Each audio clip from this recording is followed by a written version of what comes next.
ஆதரவாக யார் யாரெல்லாம் இருப்பாங்க அப்படின்னு ஆண்டவர் சொல்லி இருக்கிறாரு. அந்த வசனத்தை வாசிங்க. 38ஆம் அதிகாரம் 5வது வசனம் வாசி. அவர்களோட கூட பெர்சியரும். அவர்களோடு கூட இந்த பெர்ஷியாங்கிறது யாரை குறிக்குது? பெர்ஷியாங்கிறது எதை பத்தி சொல்லப்பட்டிருக்கு அப்படின்னு கேட்டீங்கன்னா 1984 வரைக்கும் இப்பொழுது இருக்கக்கூடிய ஈரானுக்கு பெயர் தான் பெர்ஷியா. இப்பொழுது இருக்கிற ஈரானுக்கு பெயர் தான் பெர்ஷியா. ஷா மன்னர் அப்படின்னு ஒரு மன்னர் இருந்தாரு. அவர் காலகட்டம் வரைக்கும் 1984 வரைக்கும் அதுக்கு பேர் பெர்ஷியா தான் இருந்துச்சு. நீங்க கூட நிறைய நான் டீடைலா படிச்சிருப்பீங்கல்ல, பெர்ஷியன் நைட்ஸ் இந்த மாதிரிலாம் நிறைய படிச்சிருப்பீங்க. நம்ம ஊர்ல கூட இந்த பெர்ஷியன் லாட்ஜ் எல்லாம் நிறைய இருக்கு. ஊட்டிக்கெல்லாம் போனீங்கன்னா பெர்ஷியன் லாட்ஜ் எல்லாம் பார்க்கலாம். பெர்ஷியான்றது ஒரு ஃபேமஸான ஒரு பெயர். இதை 1984ல அயதுல்லா கோமேனிங்கிறவர் புரட்சி ஏற்படுத்தி அந்த பெர்ஷியாங்கிற பேரை மாத்தி ரஷ்யா ஈரான் வச்சார். இந்த பெர்ஷியாங்கிற பேர் எந்த காலகட்டத்துல இருந்து இருக்குதுன்னு கேட்டீங்கன்னு சொன்னா மேதிய பெர்ஷியா சாம்ராஜ்ய காலத்துல இருந்து இருக்கு பெர்ஷியன்ஸ். இந்த பெர்ஷியாவுக்கும் இந்தியாவுக்கும் நிறைய தொடர்பு இருக்குது. அது இங்க சொல்ல முடியாது, அது கதரிஸ்தமா இன்னொரு நாள் சொல்லலாம். சோ ஈரான் தான் அவங்களோட ஃபர்ஸ்ட் கூட இருக்கிற நாடு. நல்லா புரிஞ்சுக்கோங்க. வசனத்துல அவர்களோடு கூட பெர்ஷியரும் ஈரான் இருக்கு அப்படின்னு பைபிள் சொல்லுது. என்ன ஆச்சரியம்னா 1984 வரைக்கும் அமெரிக்க சப்போர்ட்டர் நம்பர் 1 யாருன்னு கேட்டீங்கன்னா ஈரான் தான். ஈரான்ல இருக்கக்கூடியதான எண்ணெய் வளம் எல்லாத்தையும் கண்டுபிடிச்சு கொடுத்ததே அமெரிக்கா தான். ஷா மன்னர் அமெரிக்கால படிச்சவரு, அமெரிக்காவுடைய ஃப்ரெண்டு. ஆனால் இன்னைக்கு வசனத்தினுடைய நிறைவேறுதல் கர்த்தர் சொன்னபடி துல்லியமாக ஈரான் ரஷ்யாவோட போய் சேர்ந்துருச்சு. உங்களுக்கு தெரியும் நினைக்கிறேன், இஸ்ரேல் ஹமாஸ் பிரச்சனையில நேற்று முந்தா நேரத்துல இருந்து ஈரான் நேரடியாக இறங்கி இருக்கு. உங்களுக்கு தெரியும் நினைக்கிறேன், ஈரான்ல இருக்க டெஹரான்ல ஹமாஸோட லீடரை இஸ்ரேல் அடிச்சதுனால, இஸ்ரேல் அடிச்சது இன்னும் ஒத்துக்கல, ஆனா இஸ்ரேல் தான் அடிச்சிருக்கும் எல்லாரும் எதிர்பார்க்கறாங்க. சோ இஸ்ரேல் அடிச்சதுனால இப்போ நேரடியாக ஈரான் களத்தில் இறங்கி இருக்கு. நேற்றிலிருந்து சண்டை ஆரம்பிச்சிருச்சு.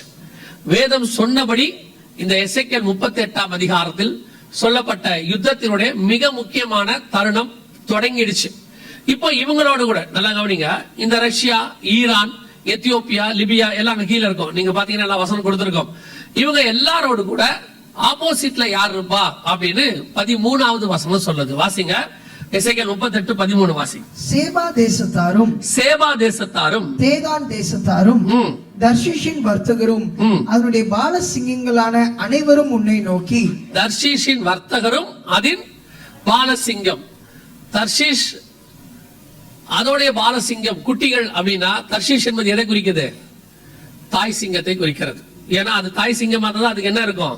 குட்டிகள் இருக்கும். அல்லது அது பெரிய சிங்கமா இருந்தா அதோடைய குட்டிகள். வசனம் என்ன சொல்லுது? தர்ஷீஷின் வர்த்தகரும் அதின் பாலசிங்கங்களும் அதனுடைய குட்டிகள் அப்படின்னு அர்த்தம். அப்ப தர்ஷீஷ் என்பது எதை குறிக்குது? தாய் சிங்கமோ அல்லது தகப்பன் சிங்கமோ, அது சீஃப் அந்த சிங்கமா இருக்கணும். அதோடைய குட்டிகள் எல்லாம் சிங்கம்னு இருக்கு. இது எதை பத்தி சொல்லப்பட்ட நாடு உங்களுக்கு தெரியும். யோனா நினிவேக்கு போக சொன்னா எங்க போனாரு? தர்ஷீஷுக்கு போனாரு அப்படின்னு சொல்லி நமக்கு தெரிஞ்ச தர்ஷீஷ் அப்படிங்கிறது. இந்த தர்ஷீஷ் அப்படின்னு சொல்லப்படக்கூடிய இடம் எதுவா இருக்கிறது அப்படின்னு கேட்டீங்கன்னா ஐரோப்பாவில இன்னைக்கு இருக்கக்கூடியதான இங்கிலாந்தும் அதை சுற்றி உள்ள பகுதிகள் தான் தர்ஷீஷ். இன்னைக்கு உங்களுக்கு தெரியும் நினைக்கிறேன், அந்த தர்ஷீஷோட இடம் இப்ப இங்கிலாந்தாக இருக்கிறது. உங்க ஆங்கிலோ சாக்சன் அப்படின்னு பேர் அவங்களுக்கு. இப்ப அதுக்கு இங்கிலாந்து, பிரிட்டன் அப்படின்னா நம்ம நிறைய சொல்றோம். உங்களுக்கு தெரியும் நினைக்கிறேன், எல்லா சிங்கங்கள் உள்ளதான நாடுகள் இருக்குது. குட்டி குட்டி சிங்கங்கள் உள்ள நாடு உங்களுக்கு தெரியும் நினைக்கிறேன். இந்தியாவுடைய சிம்பல் பாத்தீங்கன்னா 4 முகம் உள்ள சிங்கம் அப்படிம்பாங்க. சிங்கப்பூருக்கு பாத்தீங்கன்னா சிங்கம் இருக்கும் அவங்களுடைய இதுல. ஸ்ரீலங்காக்கு பாத்தீங்கன்னா வாலேந்திய சிங்கம் இருக்கும். ஏன் நம்ம எல்லாம் சிங்கம் வச்சிருக்கிறோம் அப்படின்னு கேட்டீங்கன்னா, நம்ம விடுதலையானது எங்க யாருகிட்ட இருந்து அப்படின்னு கேட்டீங்கன்னா இங்கிலாந்து கிட்ட இருந்து. இங்கிலாந்தோட சின்னம் என்னன்னு கேட்டீங்கன்னா சிங்கம். அவங்கதான் மிகப்பெரியதான சிங்கமாக இருந்தாங்க. அவர்கிட்ட இருந்து அவர்களோடு கூட இருக்கக்கூடியதான அவங்க கிட்ட இருந்து உருவான நாடுகள் அப்படின்னு அர்த்தம். இவர்கள் எல்லாரும் ஒன்றாக சேர்ந்து இஸ்ரவேலுக்கு ஆதரவா வரணும். இப்போவோ இந்த வார்ல இப்ப நீங்க பாத்தீங்கன்னு சொன்னா இங்கிலாந்துடையதான ராணுவ வீரர்கள் புறப்பட்டாங்க. இங்கிலாந்துடைய ராணுவ வீரர்கள் புறப்பட்டு ரஷ்யாவுடைய வார்ஷிப் யூகே காரங்க ரஷ்யாவுக்கு எதிராக வார்ஷிப் அனுப்பியாச்சு. புறப்பட்டு இப்போ எசேக்கியேல் 38:13 சொன்னபடி இன்னைக்கும் பாத்தீங்கன்னு சொன்னா அமெரிக்காவுக்கு ஈக்குவலா இங்கிலாந்து உதவி செய்து கொண்டிருக்கிறது இஸ்ரவேலுக்கு. சோ இப்போ சொன்னபடி 2 டீம் ஃபார்ம் ஆயிடுச்சு. மிக முக்கியமான 2 டீம் ஃபார்ம் ஆயிடுச்சு. இந்த டீம் தான் 3ஆம் உலக யுத்தத்திற்கு மிக முக்கியமான அஸ்திவாரமாக இருக்கு. இவங்க யுத்தத்தை ஆரம்பித்து விட்டார்கள். அதான் ரொம்ப முக்கியம். நிறைய பேரு இனி 3ஆம் உலக யுத்தம் வரப்போகுதுன்னு சொல்லிட்டே இருந்தாங்க. நாங்க அக்டோபர் 7லயே சொன்னோம் இது 3ஆம் உலக யுத்தத்தை நோக்கி தான் போக போகுது அப்படின்னு சொல்லி. இப்போ ரீசெண்டா ஒரு வாரத்துக்கு முன்னாடி பல சேனல்கள் என்ன சொல்ல ஆரம்பிச்சிருக்காங்கன்னா, நாம் 3ஆம் உலக யுத்தத்துக்குள் இருக்கிறோமா, யுத்தம் ஆரம்பித்து விட்டதா அப்படின்லாம் சொல்லி கேட்க ஆரம்பிச்சுட்டாங்க. நல்லா தெரிஞ்சுக்கொள்ளுங்க, நாம வேதத்தில் சொன்ன மிக முக்கியமான யுத்த காலத்துக்குள் நுழைஞ்சிருக்கிறோம். ஆண்டவர் சொன்ன யுத்தங்களின் செய்திகளையும் கேள்விப்படுவீர்கள் என்கிற இடத்துக்கு நம்ம என்ன செஞ்சாச்சு, வந்தாச்சு. இத கொஞ்சம் ஹிஸ்டரி மாதிரி இருந்தாலும் இந்த தீர்க்க தரிசனத்தை நீங்க தெரிஞ்சுக்கணும். ஏன்னா கரண்டா இப்ப இது போயிட்டு இருக்கு. ஸ்டில் நம்ம இதுல நடுவுல இருக்கிறோம். இப்போ நம்ம கண்ணுக்கு முன்னாடி போயிட்டு இருக்குது. 2 டீமும் ஃபார்ம் ஆயிடுச்சு. இந்த 2 டீமும் வந்து முதல்ல ரஷ்யாவும் இஸ்ரேலும் வந்துச்சு. இப்ப அவங்களோட ஃபார்ம் ஆக வேண்டிய டீமும் ஃபார்ம் ஆயிடுச்சு. இப்ப இவங்க ஏன் இந்த சண்டையை போட போறாங்கன்னு சொல்லி கிட்டத்தட்ட நம்முடைய ஆண்டவர் 2700 வருஷத்துக்கு முன்னாடி காரணங்கள் சொல்றார். அதுல 2 முக்கியமான காரணம் இருக்கு. வாசிங்க எசேக்கியேல் 38:13 வாசிங்க. எசேக்கியேல் 38:13. சேபா தேசத்தாரும் தேதான் தேசத்தாரும் தர்ஷீஷின் வர்த்தகரும் அதனுடைய பாலசிங்கங்களான அனைவரும் உன்னை நோக்கி, ரஷ்யாவை நோக்கி, உன்னை நோக்கி, நீ கொள்ளையிட அல்லவோ வந்திருக்கிறாய் என்றும், நீ கொள்ளையிட அல்லவோ வந்திருக்கிறாய் என்றும், நீ சூறையாடி வெள்ளியையும் பொன்னையும் ஆஸ்தியையும் எடுத்துக்கொள்கிறதற்கும் ஆடுகளையும் மாடுகளையும் பிடிக்கிறதற்கும் மிகவும் கொள்ளையிடுகிறதற்கும் அல்லவோ உன்னுடைய கூட்டத்தை கூட்டினாய் என்றும் சொல்லுவார்கள். நல்லா தெரிஞ்சுக்கொள்ளுங்க, ரஷ்யா எதற்காக ரஷ்யா டீம் உன் கூட்டத்தை கூட்டினாய், எதற்காக கூட்டினாய் அப்படின்னு சொன்னா, கொள்ளையிட அல்லவோ கூட்டினாய் அப்படின்னு இருக்கு. இஸ்ரவேலுங்கிறது இந்த மேப்ல பாருங்களேன். இந்த இஸ்ரவேல் எவ்வளவு உங்க கண்ணுக்கு தெரியுதான்னு மட்டும் பாருங்க. இந்த மேப்ல பாத்தீங்கன்னா இஸ்ரவேல் உங்க கண்ணுக்கு தெரியுமான்னு பாருங்க. ஆனா மேல மஞ்சள் கலர்ல இருக்கிறது அத்தனையுமே ரஷ்யா. ஏறக்குறைய உலகத்துல 3ல ஒரு பகுதி மேல ஃபுல்லா இருக்கிறது ரஷ்யா. அதுல இருக்கிறது உங்களுக்கு அதுல இஸ்ரவேலுங்கிறது கீழே இருக்கா பாருங்க. அந்த கோடு கீழே வந்து ஒரு சின்ன டாட் இருக்கும், அதான் இஸ்ரேல். இவ்வளவு பெரிய நாடு ஏன் இஸ்ரவேலை கொள்ளையடிக்க வரணும், அதான் கேள்வி. ஏன் இஸ்ரவேலை கொள்ளையடிக்க வரணும்? 1918 இருந்து 1990 வரைக்கும் ரஷ்யா மிகப்பெரியதான வல்லரசு, மிகப்பெரிய வல்லரசு. ரஷ்யாவுடைய வளம் எப்படி இருந்தது அப்படின்னு கேட்டீங்கன்னு சொன்னா, ரஷ்யா வந்து கம்யூனிச தேசம். அதனால டைம் ரொம்ப முக்கியம். அதனால கவர்மெண்ட் என்ன பண்ணுமா, எல்லா இடத்திலும் ஃபுட் வெண்டிங் மிஷின் அப்படின்னு சொல்லுவாங்க. அதாவது சாப்பாடு சாண்ட்விச் வச்சு, வெஜ் சிக்கன் எல்லாம் சாண்ட்விச்லாம் வச்சு ஒரு மிஷின் அங்க இருக்கும். ஒவ்வொரு தெரு முனையிலே இருக்குமா. அந்த இடத்துல நின்று ஒரு பட்டன் அமுக்குனா தேவையான சாண்ட்விச் வருமா. Full free. 1920s 30sல நடந்த சம்பவம். Full free. காரணம், ஜனங்க வேலைக்கு போகும்போது சமைக்கிறதுக்கு லேட் ஆக கூடாதுன்னு அரசாங்கம் இந்த ஏற்பாடு பண்ணிருச்சு. ஆனா அதுல என்ன பெரிய விஷயம்னா, ரஷ்யன்ஸ் ஜனங்க என்ன பண்ணுவாங்களாம், அத ரோட்ல இருந்து எடுத்து சாப்பிடுறதுக்கு அவமானமா கருதுனாங்களாம். அரசாங்கம் கொடுக்கற இலவசமா கொடுக்கறத அத போய் வாங்குறது நமக்கு என்னது அவமானம், நம்ம காசு கொடுத்தா நம்ம வாங்கணும்ட்டு அதை எடுக்கவே மாட்டாங்களாம். 2 நாள் கழிச்சு அதை, ஏன்னா அது எக்ஸ்பயர் 2 நாள் ஆயிடும். 2 நாள் கழிச்சு வந்து பார்த்தா அந்த சாண்ட்விச் அப்படியே இருக்குமா. எடுத்து குப்பையில கொட்டிட்டு புது சாண்ட்விச் வச்சுட்டு போமா கவர்மெண்ட். அந்த அளவுக்கு வளமிக்க நாடுதான் ரஷ்யா. அவ்வளவு தூரம் அவங்க வந்து இருந்தாங்க. ஆனா 1990ல மிகல் கார்பச்சேவ் அப்படின்னு சொல்லி ஒரு பிரசிடென்ட் அங்க வந்தார். அவர் வந்து பெரஸ்டோரிக்கா அப்படின்னு சொல்லி ஒரு சட்டத்தை கொண்டு வந்தார். வேற ஒண்ணும் இல்ல, கம்யூனிசத்தை உடைச்சார். உடைச்சு மாறின உடனே ரஷ்யா துண்டு துண்டா போச்சு. யுஎஸ்எஸ்ஆர் இல்ல, ரஷ்யா ஆயிடுச்சு. அதுல இருந்து நிறைய நீங்க பாப்பீங்க, கஜகஸ்தான், உஸ்பெகிஸ்தான், இந்த இஸ்தான்லாம் வருது இல்ல, எல்லாம் அவங்க கிட்ட இருந்து வந்தவங்க தான். உக்ரைன் இவங்க எல்லாம் அங்க இருந்து வந்தவங்க. சோ எல்லாம் பிரிஞ்சு போச்சு. ரஷ்யாவுடைய வளமும் போயிடுச்சு. 1990sல இருந்து இந்த 2024க்குள்ள ரஷ்யாவுடைய நிலைமை மிக மோசமான நிலைமை. அதுல குறிப்பா ஒரு 2010 அந்த காலகட்டத்தில் நீங்க பாத்தீங்கன்னா ரஷ்யாவுடைய நிலைமை என்னன்னா, ரஷ்ய ராணுவ வீரர்களுக்கு சாப்பாட்டுக்கு வழி இல்லை. அரசாங்கத்தால் கொடுக்க முடியாம ஒரு லோஃப் பிரெட்னு சொல்லுவாங்க, ஒரு பிரெட் வாங்குறதுக்கு துப்பாக்கிகளை எடை போட்டு ராணுவ வீரர்கள் வாங்கி சாப்பிட்ட காலம் வந்துடுச்சு. அந்த அளவுக்கு தருத்திரம். அட் த சேம் டைம் இந்த பக்கம் இஸ்ரேலை பாருங்க. 1948 அவங்க நாடு ஃபார்ம் ஆகும் போது 3ல் 1 பங்கு பாலைவனம். அவங்க கிட்ட வளமே கிடையாது. ஜனங்க எல்லாம் உழைச்சாங்க. இன்னைக்கு உலகத்தின் பொருளாதாரத்தில் முதல் 10 நாடுகளுக்குள் இஸ்ரேல் இருக்கிறது. மிகப்பெரிய ஆசீர்வாதமான தேசமாக இஸ்ரவேல் இருக்கு. பாலைவனம் எல்லாவற்றையும் கர்த்தர் சொன்னபடி ஆசீர்வதித்து வறண்ட நிலம் வயல்வெளியாய் மாறி விட்டது. இன்னைக்கு உலகத்துக்கு டெக்னாலஜியாக இருக்கட்டும், அல்லது மருந்துயாக இருக்கட்டும், அல்லது நீங்க சொல்லக்கூடிய எந்த ஒரு காரியமா இருக்கட்டும், இஸ்ரேல் பங்களிப்பு இல்லாமல் ஒன்றை செய்ய முடியாது என்கிற இடத்தில் இஸ்ரவேல் இருக்கிறது இன்னைக்கு. அல்லேலூயா. அந்த அளவுக்கு இஸ்ரேல் வளர்ந்துருச்சு. இஸ்ரேல் 1948 விடுதலை, நாம 1947 விடுதலை. அவங்களும் நம்மளையும் கம்பேர் பண்ணி மட்டும் பாத்துறாதீங்க ஒரு நாளும். சரியா? நீங்க உடனே அப்படி பாத்துருவீங்க, ஓ இஸ்ரேலுக்கும் இந்தியாவுக்கும், நீங்க அங்க போயிடக்கூடாது. நம்ம இந்த பக்கம் இஸ்ரேலை மட்டும்தான் பார்க்கணும். 1948 அவங்க விடுதலை ஆனாங்க. ஆகி இந்த 76 வருஷத்துக்குள்ள பாத்தீங்கன்னா நாம அவங்க கிட்ட இருந்துதான் டெக்னாலஜி வாங்குறோம். அமெரிக்காவே வாங்குது அவங்க டெக்னாலஜியை. கர்த்தர் யூதனை பத்தி அப்படித்தான் சொல்லி வச்சிருக்காரு, உலகத்துக்கு அவன் ஆசீர்வாதமாக இருப்பான். அவன் இன்னைக்கு உலகத்துக்கு என்னவா இருக்கிறான்? ஆசீர்வாதமா தான் இருக்கான். ஆனா நீங்களும் நானும் ஆவிக்குரிய யூதர்கள். நீங்க அந்த ஆசீர்வாதத்தை பார்க்க கூடாது, நாம வானத்துக்குரிய ஆசீர்வாதத்துக்குரியவர்களா இருக்கிறோம். அல்லேலூயா.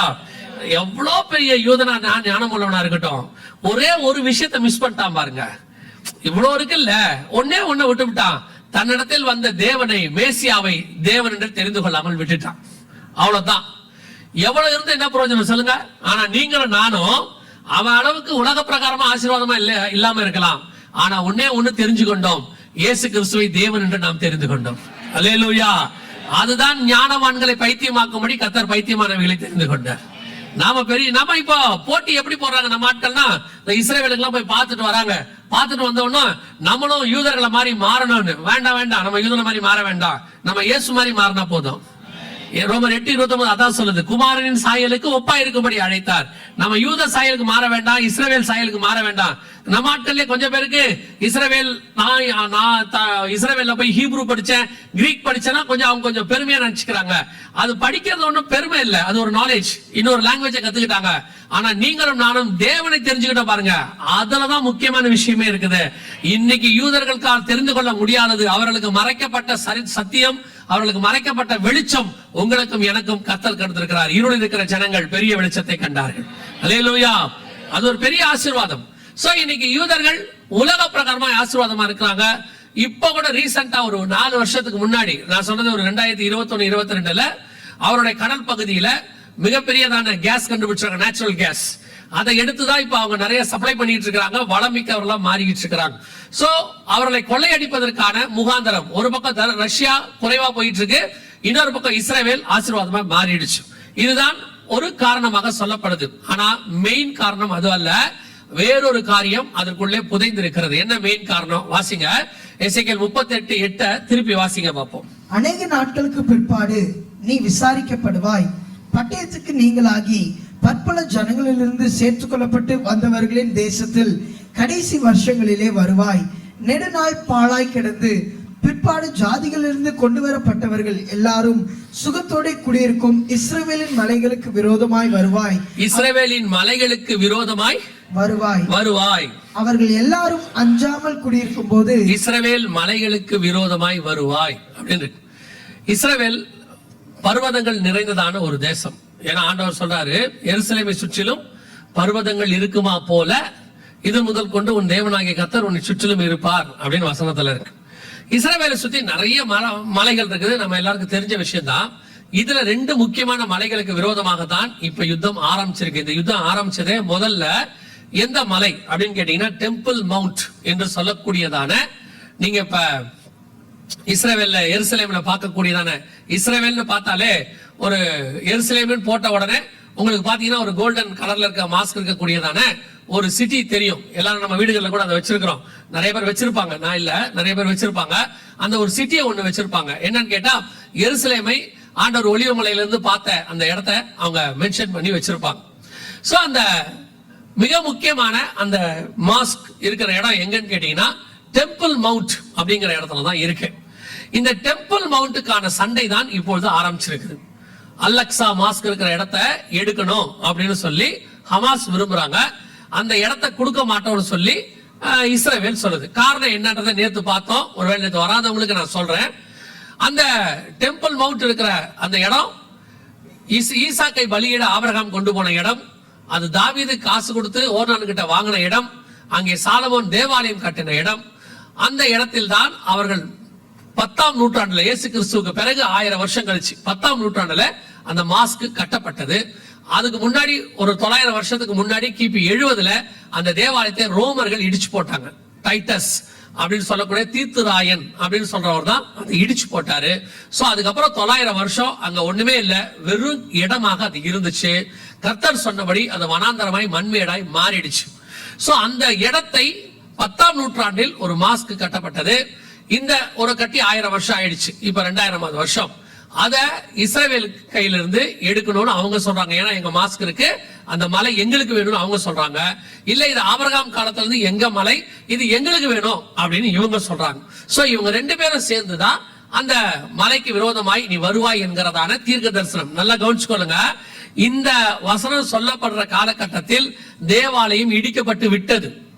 யாரு? முதல் தேவாலயத்தை நேபுகாத்நேச்சார் இடிச்சிட்டாரு. அதுக்கப்புறம் தான் எசேக்கியேல் தீர்க்க தரிசனம். அந்த காலகட்டத்தில் சொல்லப்படுது, மலைக்கு விரோதமாய் ஒரு யுத்தம் தொடங்கும், இஸ்ரவேல் மலைகளுக்கு விரோதமாய் நீ வருவாய். யோசிச்சு பாருங்க எவ்வளவு துல்லியமா இன்னைக்கு மலைக்கு தான் இந்த யுத்தம் ஆரம்பிச்சிருக்கு. அக்டோபர் 7 அந்த நாங்க எடுப்போம்னு சொல்லி சொல்லப்பட்ட 2வது மிக முக்கியமான காரணம் அந்த மலைக்கு. இன்னொரு மலை இப்போ நேத்துல இருந்து அவங்க ஆரம்பிச்சிருக்கிறாங்க யுத்தம். எங்கன்னு கேட்டீங்கன்னா கோலன் ஹைட்ஸ் அப்படின்னு சொல்லுவாங்க. சிரியா பார்டர்ல இருக்கக்கூடியதான இஸ்ரவேலுடைய எல்லை. பல நேரங்களில உங்களுக்கு ஒரு உண்மை தெரிஞ்சுக்கணும். பல நேரங்களில இந்த இஸ்ரவேல் அப்படிங்கிறது என்ன, எவ்வளவுதான் அவங்க இடம், அவங்க மீடியாலாம் சொல்லும் போது உங்களுக்கு என்ன சொல்லுவாங்கன்னா, அவங்க பாலஸ்தீனர்களை வந்து துரத்திட்டு அவங்களை அகதியாக்கிட்டு அந்த இடத்தை இவங்க புடிச்சுக்கிட்டாங்க அப்படின்னு சொல்லுவாங்க. நான் உங்களுக்கு சில வசனங்களை மட்டும் சொல்றேன், அதுக்கப்புறம் நீங்க புரிஞ்சுக்கோங்க விஷயம் என்னன்னு. ஆண்டவர் ஆபிரகாமுக்கு வாக்கு தத்தம் பண்ணின வசனத்தை வாசிங்க. ஆதியாகமத்தின் புஸ்தகம் 15ஆம் அதிகாரம் கடைசி 2 வசனத்தை வாசிங்க. ஏத்தியரும் பெருசியரும் ரெப்பாயீமியரும் எமோரியரும் கானானியரும் கிர்காசியரும் எபூசியரும் என்பவர்கள் இருக்கிறதுமான இந்த தேசத்தை உன் சந்ததிக்கு. அதுக்கு முன்னாடி உள்ள வசனத்தை வாசிங்க. அந்நாளிலே கர்த்தர் ஆபிரகாமோடு உடன்படிக்கை பண்ணி எகிப்தின் நதி துவக்கி ஐப்ராத் நதி என்னும் பெரிய நதி மட்டும் உள்ளதும் கேனியரும். இப்ப நல்லா கவனிங்க, 2 எல்லைகளை பிக்ஸ் பண்றாரு. இந்த இடத்த நீங்க நல்லா கவனிச்சு பாருங்க. இதுல கர்த்தர் கொடுத்ததான மேப் இதுல இருக்கு. அவங்களுக்கு எதை ஆண்டவர் வாக்கு பண்ணாரு அப்படின்னு இருக்கு. இதுதான் அவங்களுக்கு பண்ண வாக்கு தத்தம். இந்த வாக்கு தத்தத்தை அவங்க சுதந்திரிக்கணும்னா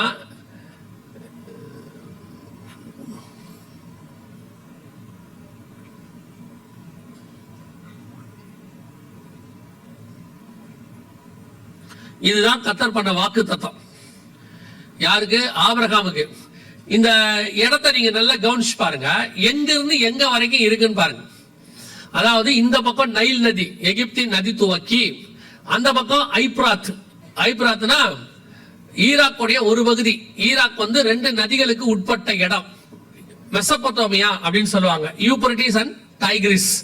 இந்த 2த்துக்கும் நடுவில் உள்ள இடம் தான் ஈராக்.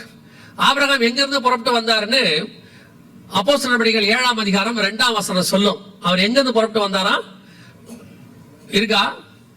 பிதாக்களே கேளுங்கள், நம்முடைய ஆதி தகப்பனாகிய ஆபிரகாம் காரானூரில் குடியிருக்கும் முன்னமே மெசபொத்தோமியா நாட்டில் இருக்கும் போதே. மெசபொத்தோமியானா என்னன்னா 2 நதிகளுக்கு உட்பட்ட இடம். ஈராக்ல இருக்கும் போது அப்படின்னு பைபிள் சொல்லுது. இப்ப என்ன ஆச்சரியம் கேட்டீங்கன்னா, அவரை கானானுக்கு வர சொல்லிட்டார் ஆண்டவர். கானானுக்கு வந்துட்டார். கானான்ல இருக்கும் போதுதான் 15ஆம் அதிகாரத்துல ஆண்டவர் சொல்றாரு, உன் எல்லையை நான் பிக்ஸ் பண்றேன், இதான் உனக்கும் உன் சந்ததிக்குமான எல்லைன்னு சொல்றாரு. ஆனா எல்லையை பிக்ஸ் பண்ணும்போது எங்க இருந்து பிக்ஸ் பண்றாருன்னா, யூப்ரட்டிஸ்ல இருந்து நைல் நதி வரைக்கும் பிக்ஸ் பண்றாரு. கானானுங்கிறது இஸ்ரேல் பகுதி மட்டும்தான் கானான். இது ஏன் இவரு யூப்ரட்டிஸ்ல இருந்து பிக்ஸ் பண்றாரு அப்படிங்கிறதுக்கு பின்னாடி ஒரு மிக முக்கியமான ஆவிக்குரிய சத்தியம் இருக்கு. நல்லா கவனி. ஆண்டவர் சொன்ன பேச்சை கேட்டு அவர் கானானுக்கு வந்துட்டார். இப்ப கானான்ல இருக்கும்போது ஆண்டவர் என்ன சொல்றாரு, நீ எழுந்து தேசத்தின் நீளம் அகலம் எந்த மட்டும் அப்படிதானே இருக்கு 15ஆம் அதிகாரத்துல ஆதியாகமத்தின் புஸ்தகத்துல. நீங்க வாசிச்ச வசனத்துக்கு முந்தின வசனம் வாசிங்க. லோத்து ஆபிரகாமை விட்டு பிரிந்த பின்பு கர்த்தர் ஆபிரகாமை நோக்கி இருக்கா? 13ஆம் அதிகாரமா ஆதியாகமத்தின் புஸ்தகம் 13ஆம் அதிகாரம்.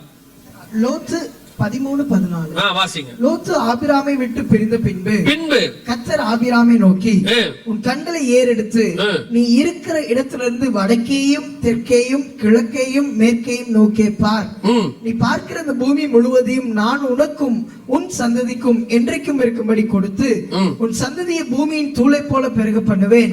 ஒருவன் பூமியின் தூளை எண்ண கூடுமானால் உன் சந்ததியும் எண்ணப்படும். நீ எழுந்த தேசத்தின் நீளமும் அகலமும் அம்மட்டும் நடந்து திரி, உனக்கு அதை தருவேன் என்றார். எவ்வளவு அழகா சொல்றாரு பாருங்க. நீ எவ்வளவு தூரம் நடக்கிறியோ அவ்வளவு தூரம் நான் உனக்கு தந்துறேன். இப்ப ஆபிரகாம் எழுந்து போய் கூடாரம் போட்டாருன்னு இருக்கு. இப்ப இஸ்ரவேல் கானான்குள்ள நீ எவ்வளவு நடக்கிறியோ அவ்வளவு உனக்கு சொந்தம் ஆண்டவர் சொல்லிட்டாரு. இவரும் நடந்துட்டாரு, கூடாரத்தை போட்டாரு. இப்ப வந்திருக்கணும். ஆனா 15ஆம் அதிகாரத்துல எல்லையை சொல்லும் பொழுது ஆபிரகாம் உன்னுடைய எல்லை எதுன்னு கேட்டீங்கன்னா யூப்ரட்டிஸ்ல இருந்து வச்சுக்கோன்றார்.